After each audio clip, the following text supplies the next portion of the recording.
லலிதா லலிதா லலிதா இந்த துணிலாம் எனக்கு வேண்டாம் லலிதா. வாட்?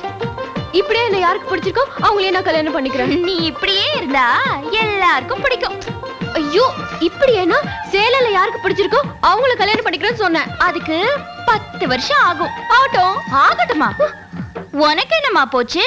நான் தானே காத்திருக்கணும். இப்பவே ஊர்ல இருக்கிற பாதி பேர் என்ன சைட் அடிக்கிறாங்க. ஏதோ அக்காவாச்சே உனக்கு கல்யாணம் ஆகட்டும்னு பாக்குறேன். அடுத்த நாளே எனக்கு பிடிச்ச பையனோட ஓடி போயிடுவேன். இப்பவே அந்த வேலையை செய்ய வேண்டியதுதானே. நான் ஓடி போயிட்டா உன் வாழ்க்கை என்ன ஆகும்னு யோசிச்சுதான் இப்படி சும்மா இருக்கேன்.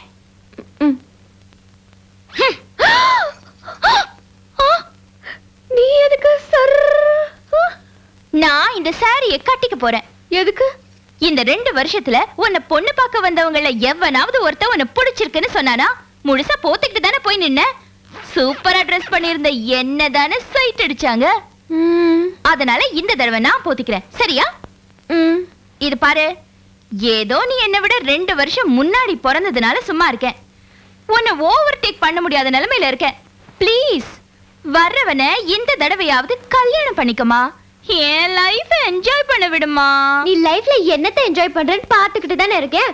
கொஞ்ச நாள் டெண்டுல்கரை காதலிக்கிறேன்னு சொன்னேன், கொஞ்ச நாள் ஹிருத்திக் ரோஷன், கொஞ்ச நாள் ஷாருக் கான் இல்ல ஷாருக் கான், ஏதோ ஒரு கான். கொஞ்ச நாள் இந்த ஜடா முடிக்கார, கொஞ்ச நாள் இவன, கொஞ்ச நாள் அவன. இத்தனை பேரை நான் ஏன் லவ் பண்ணேன்னு உனக்கு தெரியுமா?